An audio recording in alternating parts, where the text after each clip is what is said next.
تو یہ محبت صرف دکھلاوے کی محبت نہیں ہونی چاہیے، یہ محبت ہمارے کردار میں نظر آنی چاہیے، ہمارے اخلاق میں نظر آنی چاہیے، ہمارے اعمال میں نظر آنی چاہیے، ہمارے عبادات میں بھی جو اللہ کے نبی صلی اللہ علیہ وسلم کی محبت نظر آنی چاہیے۔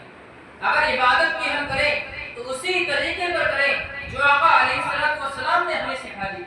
اگر ہم اللہ کی عبادت کریں تو اسی طریقے پر کریں جو آقا علیہ السلام عبادت کا طریقہ سکھاتے تھے۔ عبادت بھی اگر اللہ کے نبی صلی اللہ علیہ وسلم کے طریقے پر نہیں ہوگی تو وہ بھی عبادت جو ہے قابل قبول نہیں۔ اگر ہم آقا علیہ السلام سے محبت کرتے ہیں، اس سے محبت کے اظہار کے لیے کوئی طریقہ اپناتے ہیں تو وہ طریقہ بھی ایسا ہونا چاہیے جو اسلامی دائرے کے اندر ہونے چاہیے، آقا علیہ السلام کا بتایا وہ طریقہ ہونا چاہیے۔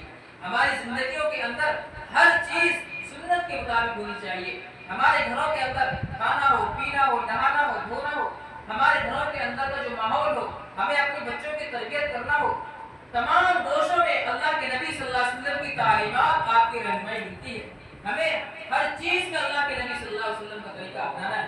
یہ ہے آقا علیہ السلام سے سچی محبت، یہ ہے آقا علیہ السلام سے محبت کی علامت۔ باقی ہم زبان سے کہتے رہے آقا سے محبت کرتے ہیں، زبان سے کہنے والا محبت کرنے والا نہیں ہوتا۔